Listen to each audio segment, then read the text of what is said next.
hozirgacha 3 ta darslik joyladik. Oxirgi darsligimiz Nisaun fi mihani rijaliya edi. Bundan keyin buni savol javoblarini video qilmayapmiz, sababi ko'p vaqt olyapti. Hop, lekin buni qilish kerak har bitta o'quvchi, chunki bizda dars paytida qilinadi. Kitobni asli bu kitaba bilan qiroaga bag'ishlangan. O'shaning uchun buni har bitta o'quvchi qilishligi kerak. Kitabada juda ham foydali ma'lumotlarni bergan. Mana bu yerda qanday qilib to'g'ri yozish, rasmiy xat, to'g'ri xatlarni hammasini berib borilgan. Bugungisi al-qismu robi, ya'ni ikinchi bobning ikinchi matni bo'ladi. Ibaratun la taqulha fi muqabalati al-amal, ya'ni ish uchun uchrashuvga borganda siz aytmasligingiz kerak bo'lgan iboralar bo'ladi. لسوء الحظ هناك كثير من الأشخاص يرتكبون أخطاء قد تجعلهم يفقدون فرصة العمل التي تقدموا إليها. لسوء الحظ degani baxtga qarshi bo'lsa yaxshiroq ma'noni beradi. Asli ma'no jihatdan aytadigan bo'lsak, haz taqdir bo'ladigan bo'lsa, suv yomon taqdir. Biz endi buni baxtga qarshi. Juda ko'p insonlar borki, ularga ish uchun imkoniyat taqdim qilingan paytda ana shu imkoniyatlarni yo'qotib xato qiladilar. لذلك سنقدم لكم بعض النصائح التي تتعلق بالجمل التي ينبغي الابتعاد عنها في أثناء مقابلة العمل. Shuning uchun ham biz sizga ish uchrashuv paytida undan uzoqlashishingiz kerak bo'lgan jumlalarni taqdim qilamiz. Haza sualun ra'iun. Birinchisi, ya'ni bu ajoyib savol. عادة لا يرغب أن يسمع مسؤول التوظيف خلال المقابلة هذا العبارة. يعني ish beruvchi kishi ish suhbati davomida ushbu iborani eshitishlikni xohlamaydi odatda. خاصة أنه قد يكون سؤالا اعتداديا بالنسبة لجهة التوظيف. ayniqsa bu narsa ish beruvchi tomonidan oddiy savollariga sizni bu juda ham ajoyib savol deb javob berishingiz yoqtirmaydi demoqchi. وينصح بدلا من ذلك الإجابة على السؤال مباشرة. va buning o'rniga berilgan savolga to'g'ridan to'g'ri javob berishlik tavsiya qilinadi. عذرا مسم الوظيفة.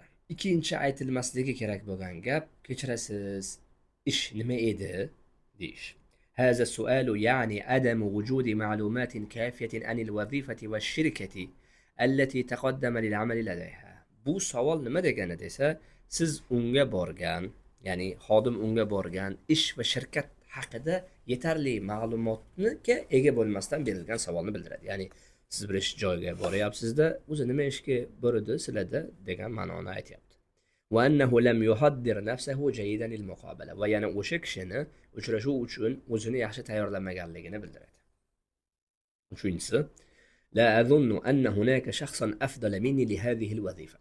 Ya'ni men ushbu vazifa uchun mendan biror bir yaxshiroq kishini bor deb o'ylamayman deyish. Ya'ni katta ketish. La tubaligh fi madhi nafsika athna al muqabala. Ya'ni ish ko'rishmasi paytida o'zingizni maqtashda mubolag'a qilmang. Va la taqul innaka al afdal li hadhihi al wazifa. Va o'zingizni bu ish uchun eng afzal kishi deb aytmang. Fa anta la ta'rifu man alladhi taqaddama li hadhihi al wazifa.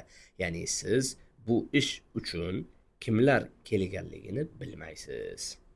To'rtinchisi, mudiri sabiq kana sayyi'an. Ya'ni oldingi boshlig'im yomon edi deyish. من غير الجيد أن تتحدث بشكل سيء عن الشركة التي كنت تعمل فيها سابقا.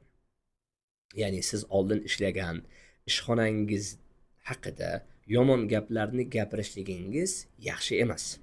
Ya'ni ish beruvchi kishi aytadiki, oldingi ishxonasini yomonlayaptim, demak bizdan ketgandan keyin bizni ham yomonlaydi.